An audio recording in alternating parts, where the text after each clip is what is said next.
mangueira.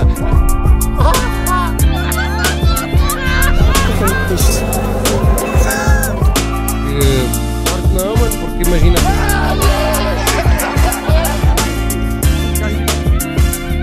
Nunca brinco, mas se quiseres eu te trinco. Vai, filha da puta do caralho! 2, 1, como é que é, meus putos de YouTube? Estamos aqui para ver o combate de Smirnov. Pá, muita gente mandou-me um combate para eu ver, porque é um combate diferente daquilo que fez com o Numeiro, e que é muito diferente. Vamos lá dar uma olhada então. Obrigado a todos que estão a entrar no Patreon, obrigado a quem está a comprar Prozis, Gamiv, possível, usem o código. Obrигado. Отлична форма и че няма да се посвени при даден му шанс да приключи срещата още на много ранен етап от нейния развой, въпреки че имаме потенциални 4 рунда по 3 минути.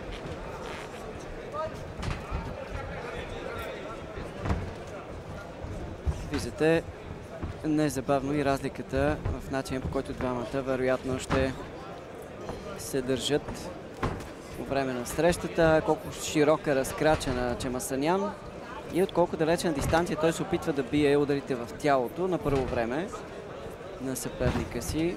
Dali това не é... Estou a concordar com este comentador, o que ele está a dizer, tem razão, estás a ver? Ele está a fazer a cena por causa da volta, o gajo está a comentar que ele está a dar a volta e está... Eu concordo. Е някаква специфична стратегия, продължава с ударите в тялото. Когато получаваш много... mas muito mais defensivo, mano, muito mais coordenado, foda-se. Mesmo as pernas, mano. Ele com o número parecia parvo, mano. Попадение в тялото поетапно, като рефлекс, решаваш, че трябва да започнеш да го пазиш. Това е момента, в който обикновено боксерите, които търсят нокаута, качат ето така, ръцете вече по-нагоре. След няколко залъгващи по-скоро попадения, въпреки че съвсем не приличат на залъгващи тези удари. No combate do número nunca pôs as mãos em cima, mano. O combate inteiro, mano. Значи Масанян в тялото, цели слънчевия сплит, определено. Fogando essa papo, mano. Caralho. Foda-se. След няколко залъгващи по-скоро попадения, въпреки че съвсем не приличат на залъгващи тези удари, на Чамасанян в тялото, цели слънчевия сплит, определено. Три крушета от Чамасанян, ляво, дясно и след това още едно ляво, още при дясното Симеонов се бе си запътил към пода.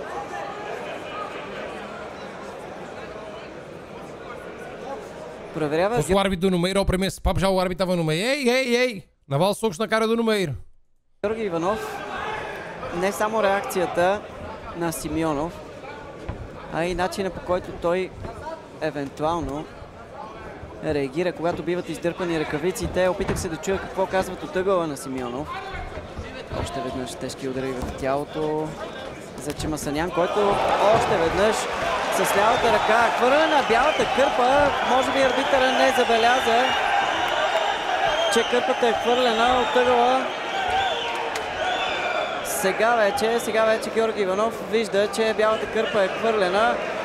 Забелязаха от ъгъла на Симеонов, че не отива на добре срещата и се опитаха да запазят неговото здравословно състояние.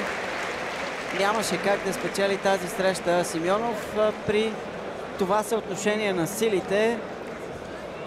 Смея да твърдя, че тук просто ставаше въпрос за разлика в класите.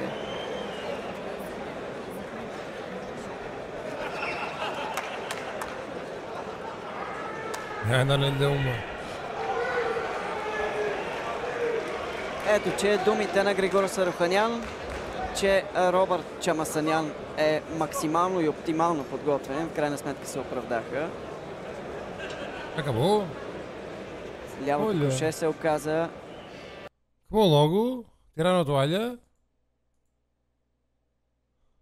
Още веднъж тежки удари в тялото за Чамасанян, който още веднъж с лявата ръка хвърля на бялата кърпа. Може би арбитъра не забеляза, че кърпата е хвърлена от ъгъла. Сега вече Георги Иванов вижда. Ja. Pois é, o que devia ter feito o do número. Já tirou a toalha ao chão. Mas a postura é diferente. Mas acho que também foi estratégia, tipo de atacar o número e não defender. Acho que foi mais estratégia, tipo de saber que ele era inexperiente e quis acabar aquele rápido. Mas é pá, mesmo no combate ao número vi tudo bué descoordenadas, pernas e tudo, pá. Foi confiança, foi tipo, eu vou para cima dele e vou-lhe pregar spams até ele cair logo. Porque realmente se o árbitro deixasse que ele tinha acabado muito mais cedo, né? Estamos aí, meus caros amigos, comentem o que é que acharam, um beijinho e até à próxima React. Os que querem falar mal de mim, é porque também queriam ser assim. Todos querem vir comer do meu pudim, não há espaço para espinhos do meu jardim. Não.